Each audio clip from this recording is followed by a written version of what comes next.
Welcome to SACNAS Insights to Success webinar series. Today's webinar will focus on overcoming discrimination. My name is Eric Guriel, and I have the honor of moderating today's webinar. Before I introduce our guest, I want to welcome our first-time attendees to SACNAS. We're an inclusive organization that's dedicated to achieving true diversity in STEM, where the fields reflect the demographics of our country's population.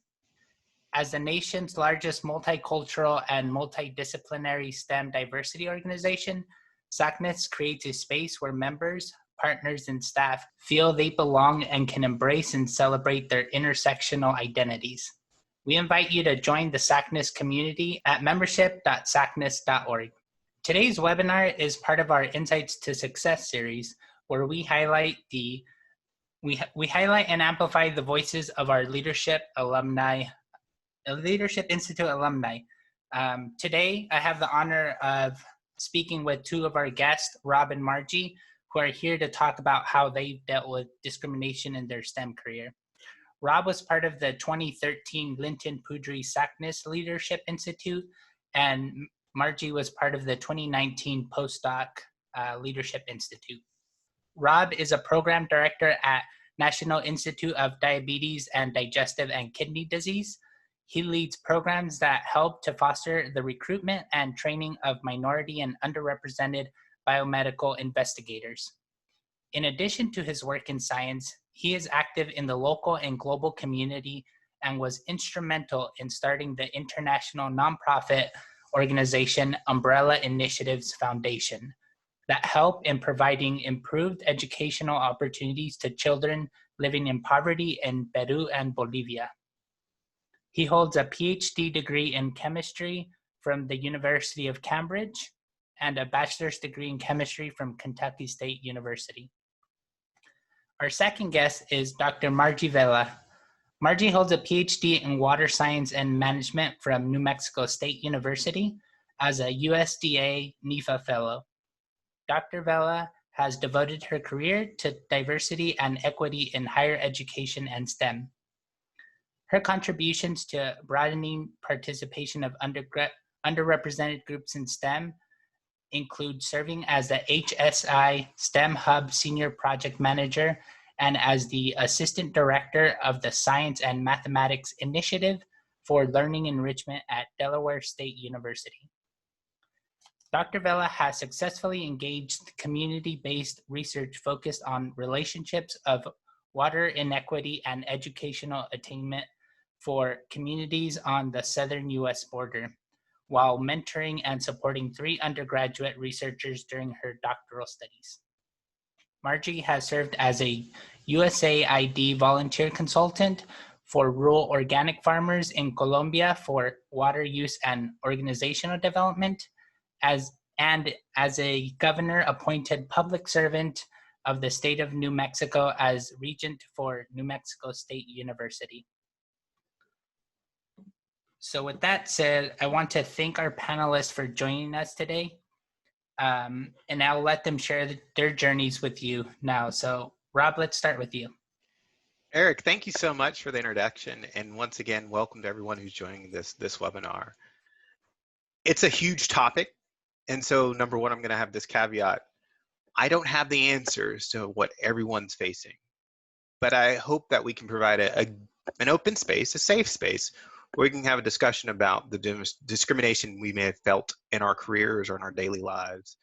And so as my little opening remarks, I just want to give some context to who I am, because at the end of the day, the context of where we've come from or what we've seen influences what we say, what we think, and what we do.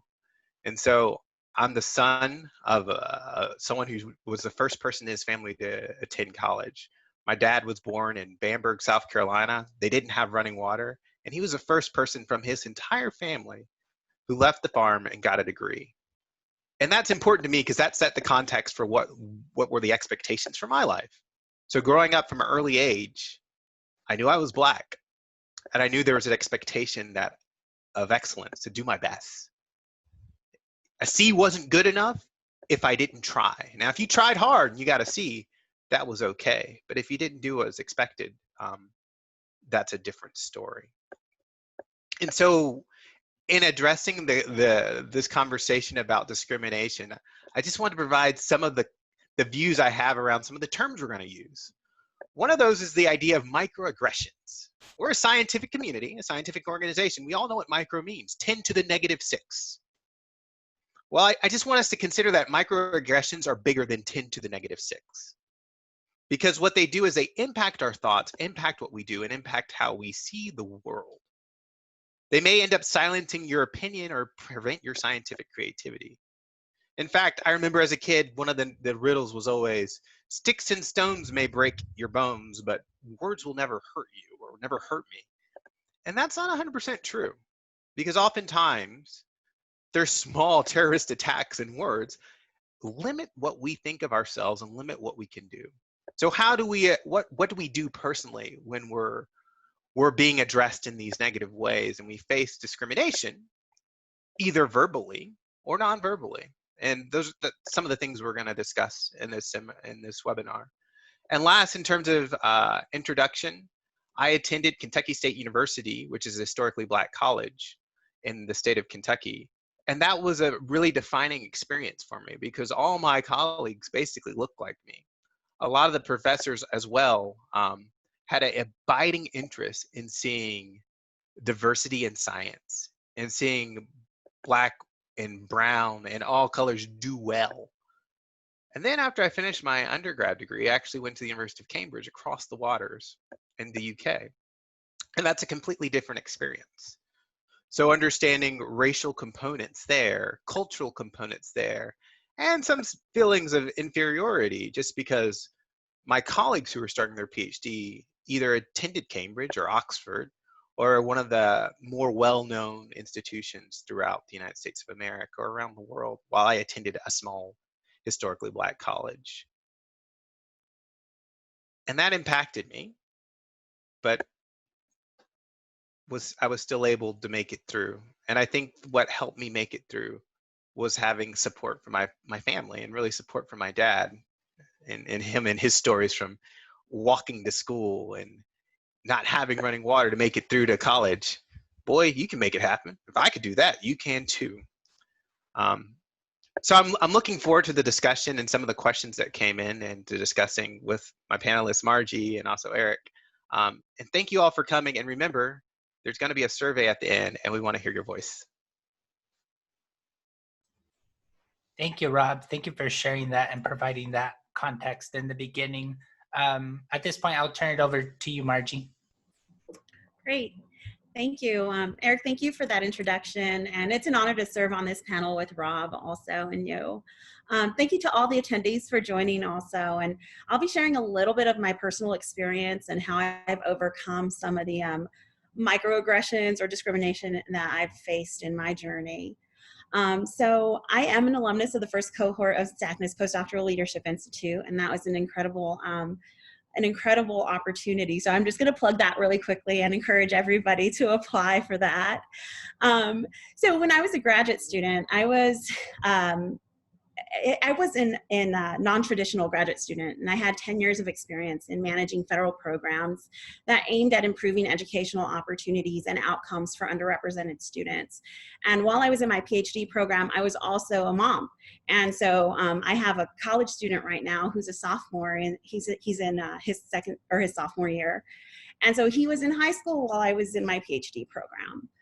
During graduate school, I also, as you guys know, had the privilege of serving my state as a governor-appointed regent for New Mexico State University. And that was such a great opportunity to engage in high-level university governance and a great opportunity to affect some policy change for more inclusive practices. And so part of my journey includes my graduate research, which was focused on water inequity and its relationship to high school student completion in the colonias. And so for anybody who doesn't understand or know the colonias, they're located on the US-Mexico border, and they're predominantly Latinx communities. They lack infrastructure and local government, so many of the communities, like Rob's father, lack running water. And so gaining access to that water is impossible for some of these communities. So I worked with students on a youth participatory action research project. And these students presented their findings to lawmakers from a neighboring town.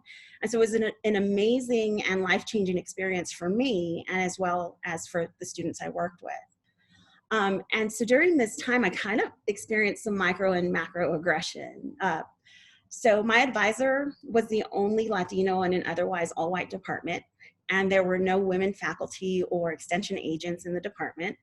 I was one of very few female graduate students, and I was the only Latina pursuing a water science degree in this particular space. So it made it a little difficult to focus my research on water inequities, because first off, because the realm of expertise for most of the faculty in water science was a little bit different. I worked with a lot of hydrologists and engineers and water technicians, and I just wasn't in that space, right?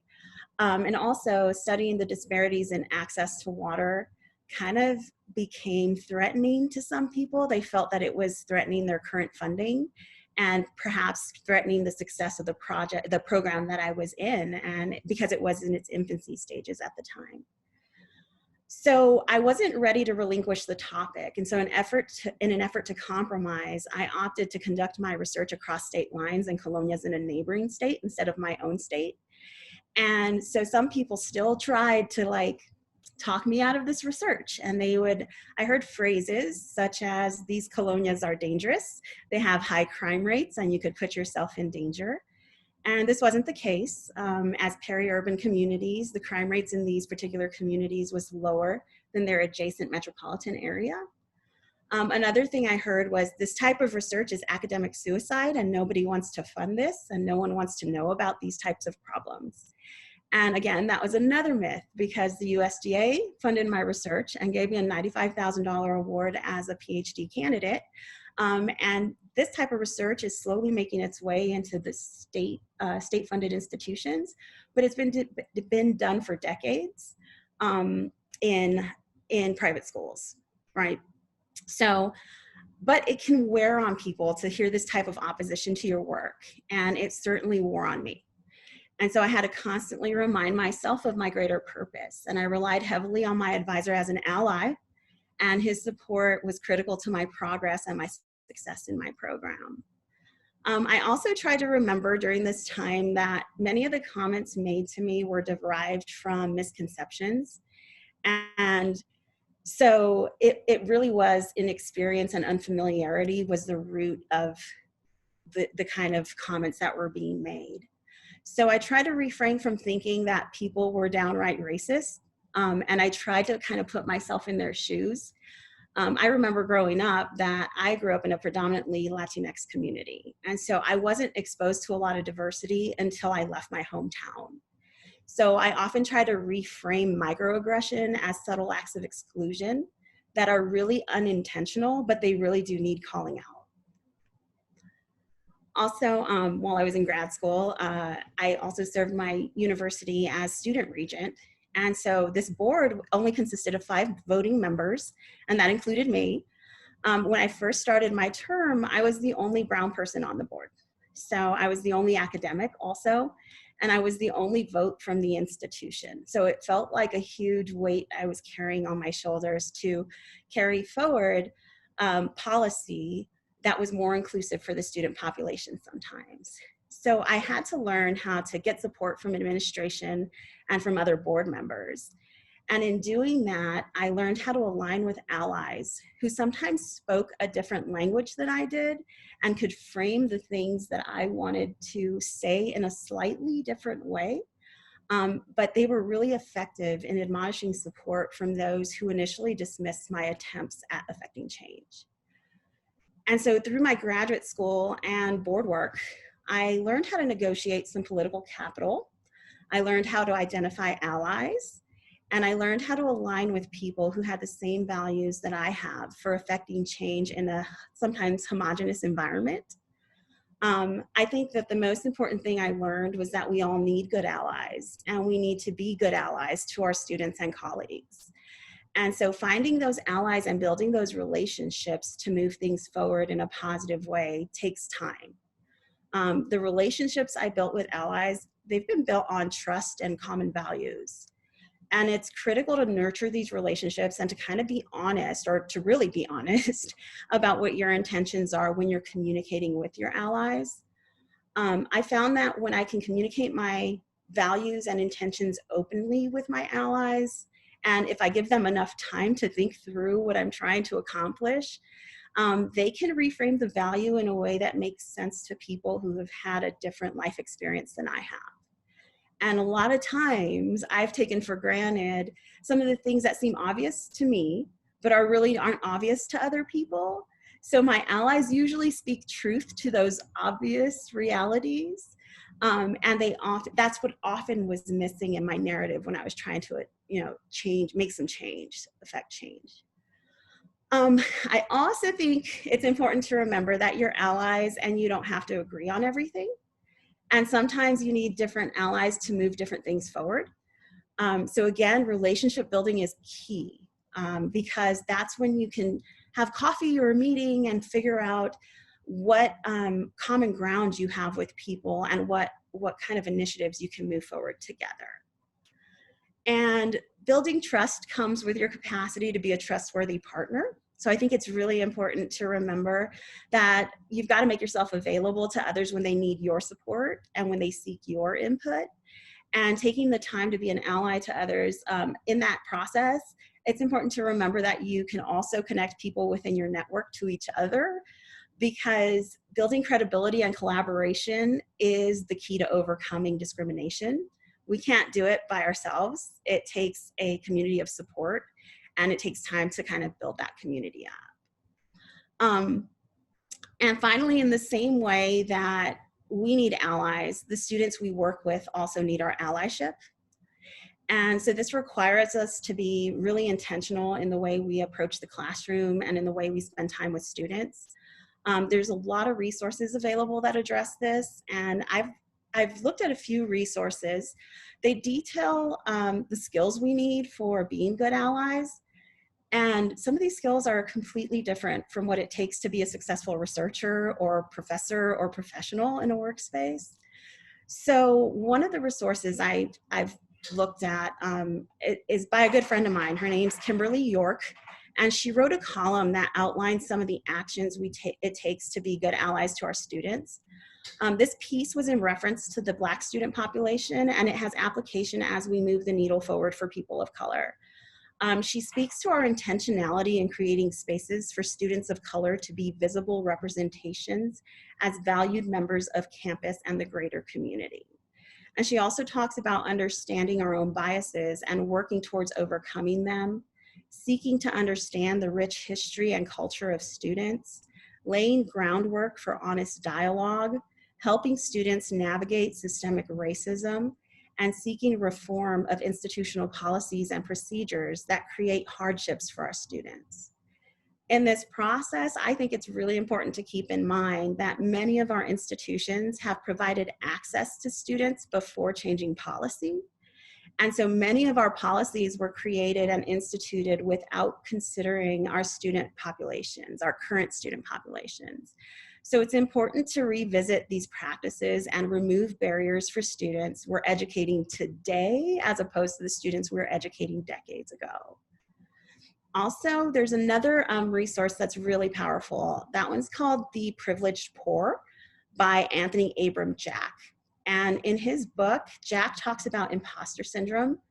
His study finds that first-generation college students and students from underserved high schools seem to struggle with finding their place at the academic table. And so faculty can help with this by creating opportunities for students to engage with them and other professionals in their field. It's important to remember to invite students to the table. Many people aren't accustomed to being in these spaces, and so they may not engage without a personal invitation. I find that for myself, at the beginning of my position as a regent, I often needed to be invited to the table to contribute. And I often still have to check myself because I tend to kind of seek permission to do great things sometimes. And I need to, check myself and give myself that permission instead of seeking it externally. And so the measures that I've talked about are challenging, and they're challenging because they require us to be very intentional in the work we do to combat discrimination and racism. But in my experience in higher ed, working with high school students, college students, and faculty at HSIs and HBCUs, and in public service, I find that working towards a more equitable future is really rewarding and fruitful. And it moves our world into workspaces that are more productive and friendly, where we can learn from one another, work together, and create knowledge in a more satisfying and positive way. And so I am looking forward to engaging in this conversation and looking at the questions that arise today. Thank you. Thank you, Margie, for sharing. That was so impactful. So I think now we'll officially start our Q&A part of this webinar. So we have several questions that we received as the attendees registered and signed up for this webinar. And I know we're definitely getting some more as this webinar is going. So we'll definitely try to get through as many as we can. So I'll just start off by just identifying discrimination. So I know Rob and Margie, you both kind of touched a little bit on microaggressions. So I'm curious, how do you determine when you're being discriminated, or like what are some signs for you to be able to be like, hey, somebody just said something and I think that's either discrimination or microaggression?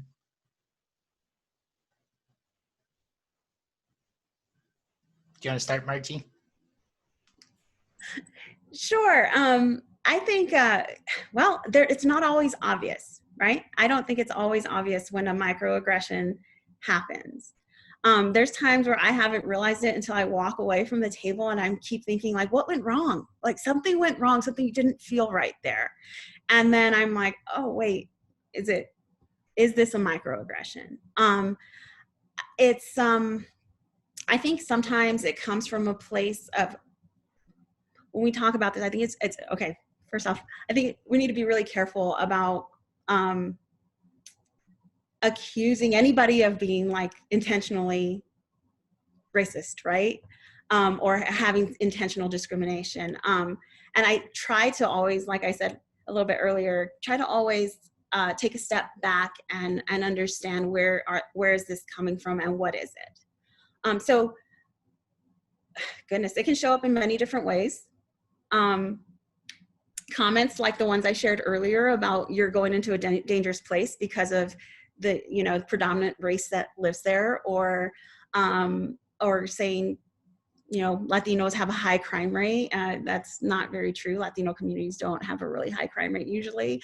Things like that tend to be microaggressions. I've also experienced things where people, like faculty members, have instituted policies in their class where, for instance, at the beginning of COVID, I had a friend of mine who decided she was going to require a doctor's note from every student that missed class. And I said, this can pose a little bit of a problem for anybody who is undocumented and who decides not to go to a doctor's office because they're, that's not in the culture, or they don't feel safe by going to a doctor's office, right? And so when I pointed it out, she was like, oh my goodness, I didn't realize how this could be discriminatory, right? So that, I consider that a microaggression, but other people could consider it differently, right? So how do you know? I think it just doesn't feel right. And when you get to think about it, it kind of groups people of the same culture or race or gender into a certain place. And I don't know. That's my answer. Sorry, Eric. No, and it's totally fine. That was the main reason for having this question, because I think there's not a clear, cut definition. So, Rob, I'll let you. Yeah, I tend to agree with Margie that there's not one specific thing. Oh, that was a microaggression. It just happened to me. I think we can all identify when someone has been aggressive in tone or language, whether it's because someone's not able-bodied, whether their sexual gender orientation, their race or color. But there's the other time where it's like, are they saying that because they see who I am? Or is that coming from a place of a lack of knowledge? And I think Margie points to this good thing. You know, we gotta try to hope for the best intentions of the individuals we're dealing with. And so I determine if I'm being discriminated with, one, how I feel. If my blood pressure is going up in a conversation, there's something feels off. Your body gives you these signs like something's not quite right. Likewise, as after the conversation, if I'm still reprocessing what has been said, that's another indication to me that perhaps that there was aggression or lack of understanding shown in the conversation that has just taken place. And in a practical way, how this has affected me in the workspace, when I first joined the federal government as a program officer, I went on site visits. And these were site visits to labs that have multi-million-dollar grants. And at first I thought it was a compliment, but over a while it became, maybe this is like a microaggression when they say, oh, you're new. Are you really my program officer? Is that because I was only around 33 at the time? Or is it because in my field of proteomics and protein chemistry, there's just not a lot of Black folks? Like I went to the Human Proteome Organization meeting in Adelaide, Australia last year. There were two people in the entire international conference who were Black. And I was one of the speakers at the meeting. So it's like, are the questions I'm receiving because of general lack of knowledge, or is it a small, why are you in this space? Because this isn't necessarily your space to be in.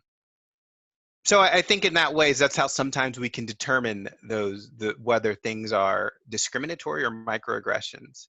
And also, I think it shows up when in our daily lives, whether it's working for me with grantees or if it's doctors and nurses, when sometimes their patients will address them. I have a cousin who's a doctor, and one time she went in and they said, no, I'm waiting for the doctor.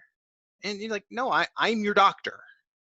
So there's clear cases of that. That's a little bit of lack of knowledge, a little bit of discrimination or a microaggression, but there's these situations where we feel it's not quite right. And I think that's how we would describe that feeling of being discriminated against. Yeah, thank you both for sharing.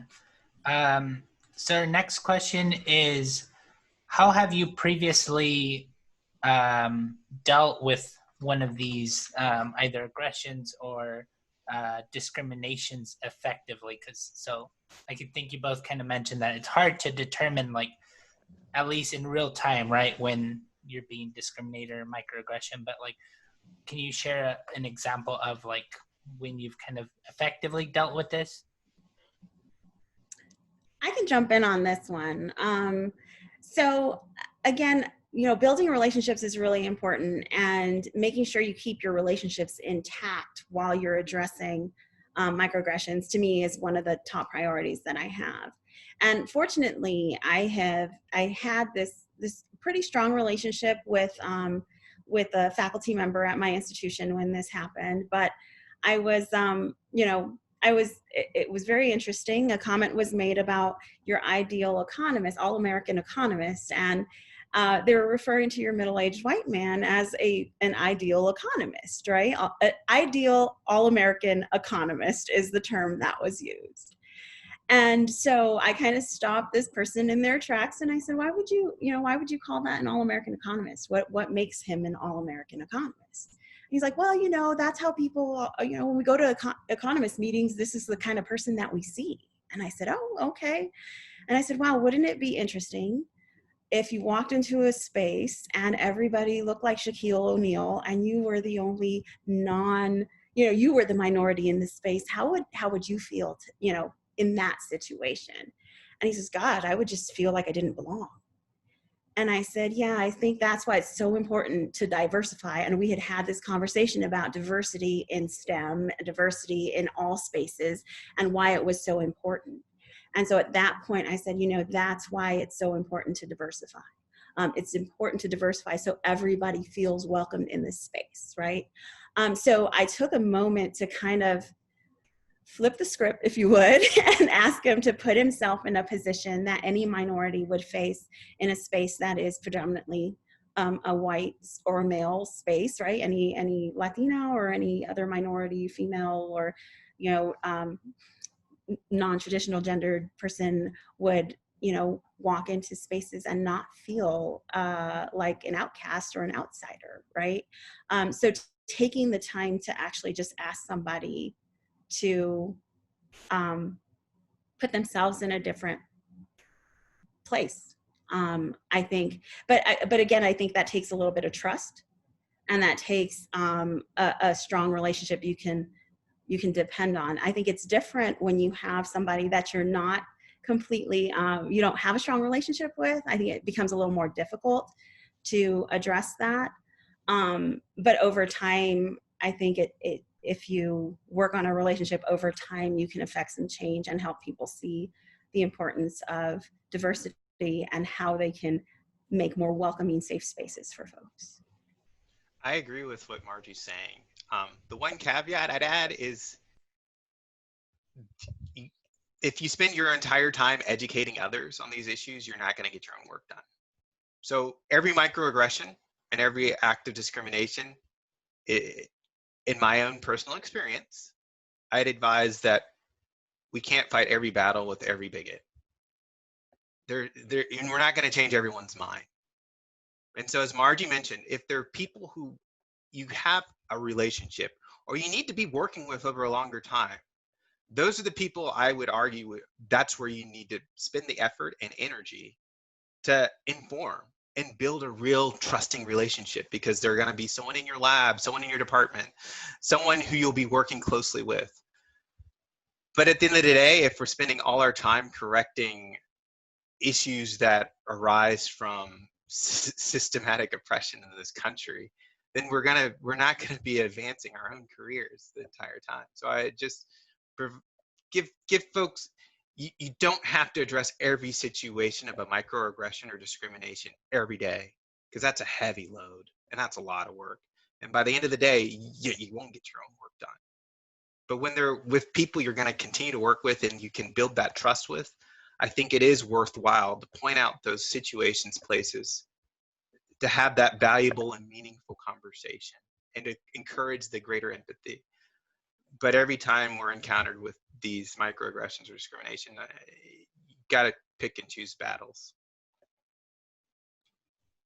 Yeah, thank you. So I know this can definitely be overwhelming, right, when you're trying to decide which of those battles to kind of pick. So I'm kind of curious, have you ever considered quitting because of like some opposition that you faced?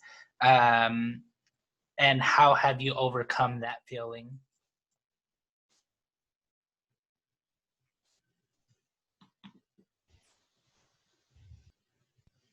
Yeah, so it happened in my PhD. Early on in my PhD, we were focusing on the proteins alpha and beta synuclein in our lab, but I was more interested in the protein tau. And tau is related to Alzheimer's disease. It has these neurofibrillar tangles.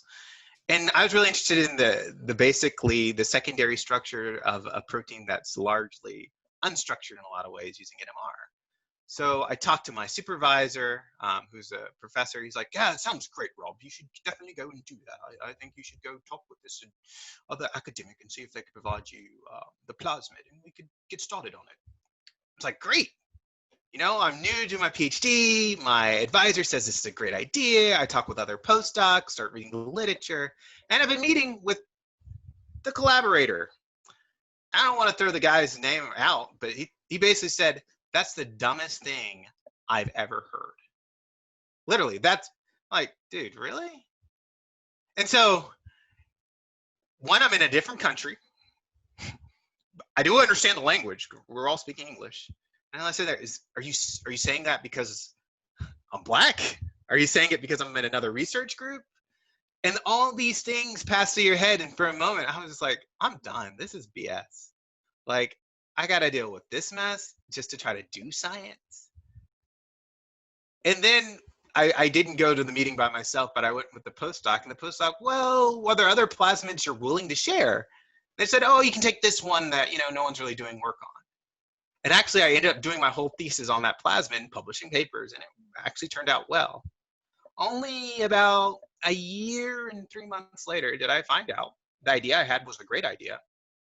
He was collaborating with someone else from the south of France, from the University of Montpellier, and he's just disingenuous not to say, you know, that's a good idea. I'm already doing it with someone else.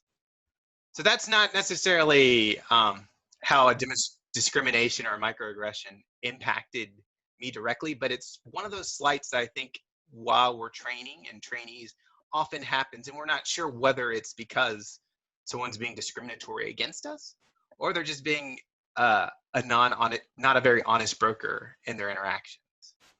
And in that moment, I felt like quitting. And I'm happy that the postdoc was like, no, Rob, calm it down, take it easy. We can find another route. And so that's, I guess, point to Margie, the importance of having the allies in the room often that you can trust, who can also provide that, hey, there's another route around this problem. Definitely, and I certainly have toyed with the idea of quitting on several occasions, but knowing the importance of the work that I'm doing, knowing how it's impacting lives in an important and positive way, keeps me from throwing in the towel most of the time, right? Knowing that as a young person in college, as an undergrad, I needed a lot of support from people who were in positions like mine that could have affected support for me, is a really important focus for me, and it keeps me from quitting. You know, there's just too much good work to do that's going to affect students in particular in a really positive way to quit.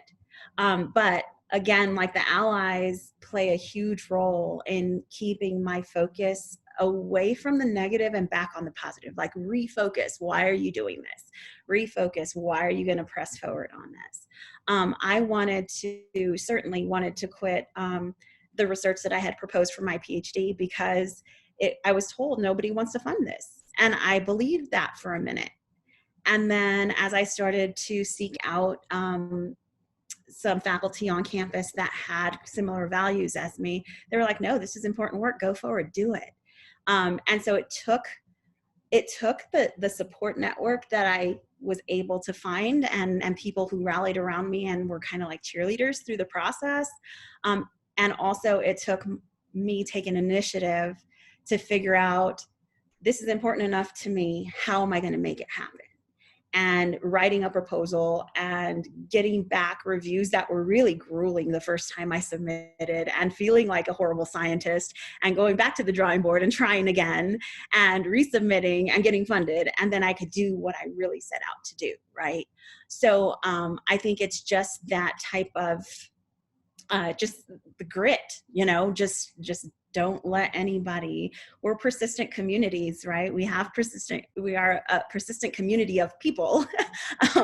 And just exercising that persistence, I think, and continuing to persist and remembering why we're doing what we're doing can help us get through those times where we feel discouraged because of discrimination and microaggressions and macroaggressions and subtle acts of exclusion and all the other things that come with being an underrepresented person in our fields.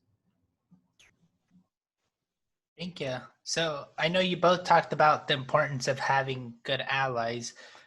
So one of the questions we had is, how can people in senior positions, whether they're faculty or senior scientists, how can they improve or more proactively support underrepresented students?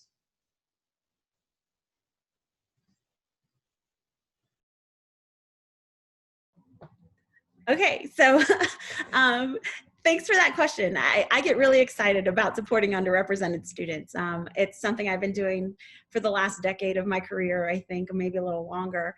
And creating a community of support is super important. So when I worked at Delaware State University before pursuing my PhD, and that's an HBCU. And I worked with an NSF program there that created a community of support for students in STEM majors. And what my intention was, as we developed and designed this program, was to create a family. Create a family environment where people could come and be themselves and be safe and meet others who had similar interests and move forward together as a cohort pretty much. And it really works well to have a community of students who can support each other through the process and share their difficulties with one another and give each other advice and help each other understand, you know, what it takes to be successful in this particular discipline or industry or field or major. That was super important. Also, creating a space where people want to be part of a mentorship program, maybe, you know, faculty student or peer to peer or administrator to student even, and actually just showing up and being supportive. What I found as an administrator, I think to answer that question, when administrators just show up to events where faculty and students of color are encouraged to build community, just the presence of an administrator speaks volumes about the value that they place on the success of these students, right? And these faculty. And I think just being present is one of the most important things that you can do to support students, underrepresented students in STEM. The other thing is to recognize that this is going back to a book I just recently read, How to Be an Anti-Racist, right? In that book, there's conversation a little bit about understanding and realizing that what we often call academic achievement gaps is not an academic achievement gap. It's a skill set that may not have been taught in this particular setting that a student was educated in. And so they don't have maybe some of our students from underrepresented schools that are not funded as well don't have the same skill sets that other students have because they haven't been given the opportunity to develop them. And I think when we take that approach to educating students from underrepresented backgrounds and understand that, no, there's not a math deficiency in the student, there was a math deficiency in the training of the student. So what we've got to do is fill that gap and help students, meet students where they are and bring them where we want them to go, right? All students have the potential to fill the expectations that we place on them when we support them. And I think that's really important, providing that support for students and allowing them to be great in spaces. I think we'll be very, very surprised how great students, you know, they outperform our expectations when we give them the space to be great. That's spot on. When we have higher expectations, people meet those expectations, but oftentimes we enter conversations with certain groups with extremely low expectations, and then we put onto those groups, why aren't you doing better, right? And thinking how to do it, it's really the same ideas we're using in medicine. We need to apply it in education.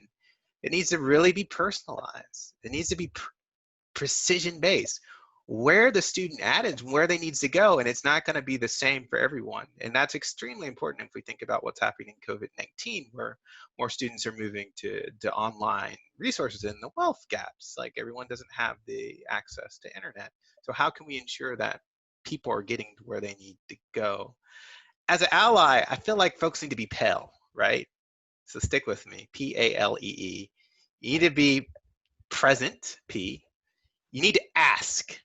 So we can't assume to know. We need to ask, like, hey, how can I be there for you? What are you feeling? Then after asking, we need to listen. Oftentimes, even if we're coming from the same communities, have the same race, hablamos la misma lengua, we can imply our thoughts on people as opposed to actually listening to what our students are trying to tell us. So after we really listen, and that means we close our mouth and hear what they have to say, let's engage, empathize, and empower. And I think if we're being pale in how we're being an ally, we can really support more students. Thank you. So a question we received in the chat was, as you grow in your career, is there still fear of speaking up and fear of retaliation? I want to touch on this one because we're in a moment right now, right? Like, this country has a reawakening as a result of the murder of George Floyd about the grave racial inequalities that the entire country is facing. And as a result of that, a lot of organizations have come out with things such as, oh, Black Lives Matter, this matters. But then at some of these institutions, the statement has come out, but in actuality, there's been no change in policy. There's no change in how the business of the day. That's where we need to, this is the time, I'd argue, and I'm not speaking as an NIH employee, I'm speaking as Rob Rivers, who lives in Rockville, Maryland. Like, we need to really take the moment and speak truth to power. This is the time. And if your institution has put out statements that says, we believe in these things, this is the time to call them out on it. If they claim these things, what are they doing? What is being done? Because if there's no receipts and it's empty rhetoric, then it might not be the best place we need to be. And I think this is a really good time to have a reflection, especially for the folks who are higher up, that are at institutions, to really ask their institution, all right, you put this great statement out. What are you doing? What are we doing as an institution to address this? And it doesn't change as you get higher in seniority, because there's other pressures on your career. So like, if I speak out now, will I be retaliated against? Could I lose my job? How will I pay my mortgage? Those things will always be there in terms of the potential fear of speaking out. However, right now in this moment, the door is open for more of those conversations, but it's closing. So I encourage people to take this moment, ask those questions, and see if what's being placed on websites through community-wide emails or emails from provosts, what's actually being done, or is it just empty words? So there could be retaliation, but if we're not going to speak up in this moment at this time, what are we doing? I agree completely. It's a great time to speak up. It's a really great time to speak up. So as you climb the career ladder, I think the only thing that changes, the fear of retaliation might always be there. And the stakes get greater as you climb the ladder, right? So right now, you may just get like a snarky remark from somebody because you spoke out, right? Whereas, you become a chancellor of a university and all of a sudden you have politicians you're dealing with for state funding, things like that, where it becomes very, very different. So the stakes only get greater. And so I think that learning the earlier on you can start learning how to frame your asks and how to frame the situation and how to have the conversation, the lower the stakes are, and the higher you get on your career ladder, the greater the stakes become, but the more power and influence you have to change things. So what I've always seen is, when I started at the bottom of my career ladder, I would get frustrated at things I saw. And I would always take note, when I get to this position, I am going to make this change, right? And I was fortunate enough to be put at the top of my institution as a student regent and make some of those changes. And I had to realize really quickly that if I didn't craft my ask in a certain way, and if I didn't pull in allies, and if I didn't pull in support, my ask wasn't going to happen, right?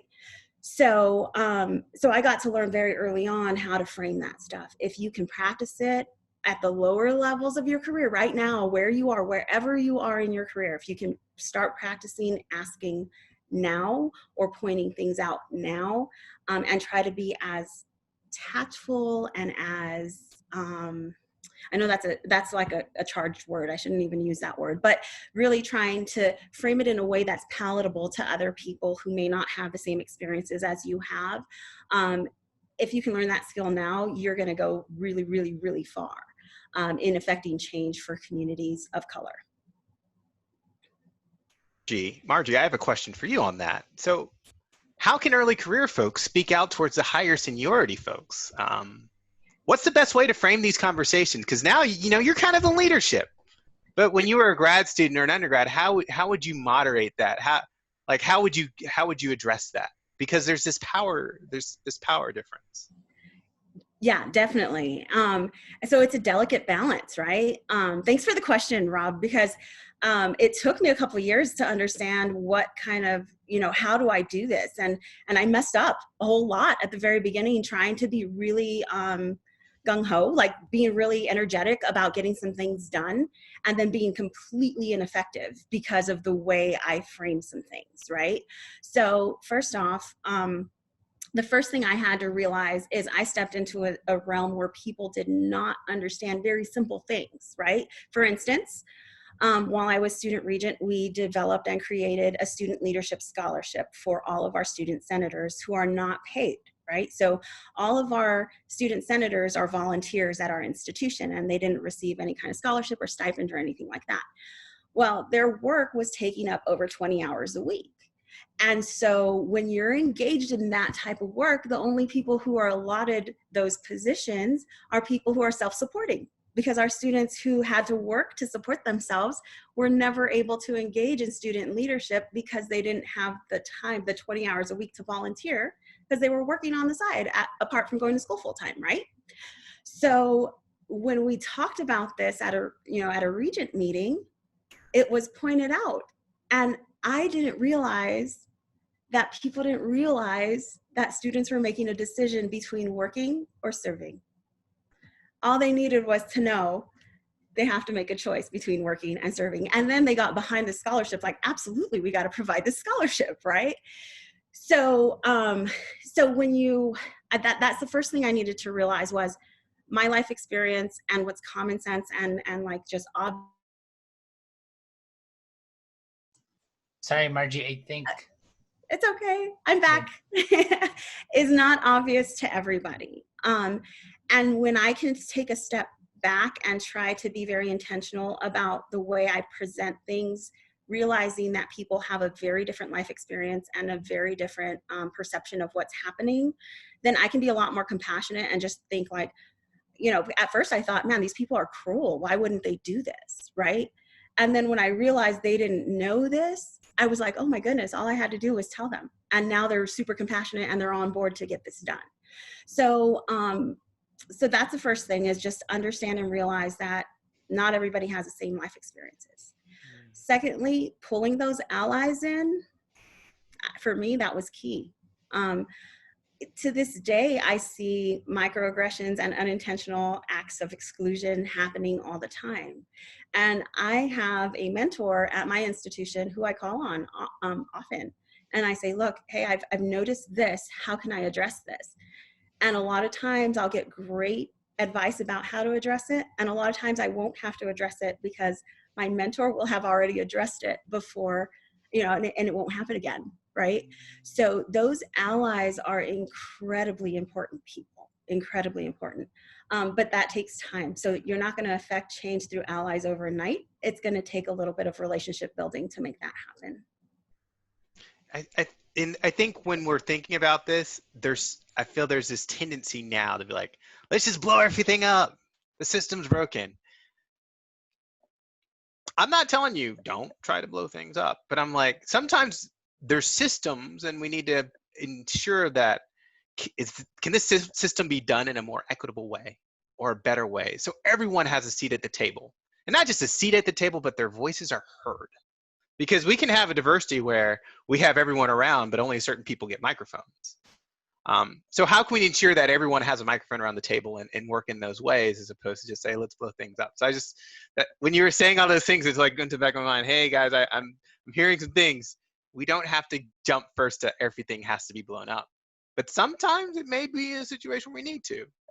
One last question I saw.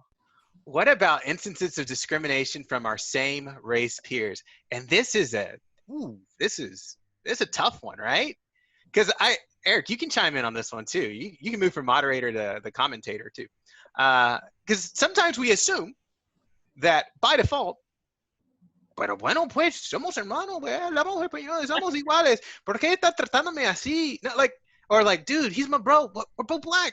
Why is he treating me this way? So how do you all handle when discrimination is coming from someone that looks like you? Or you thought what do you do?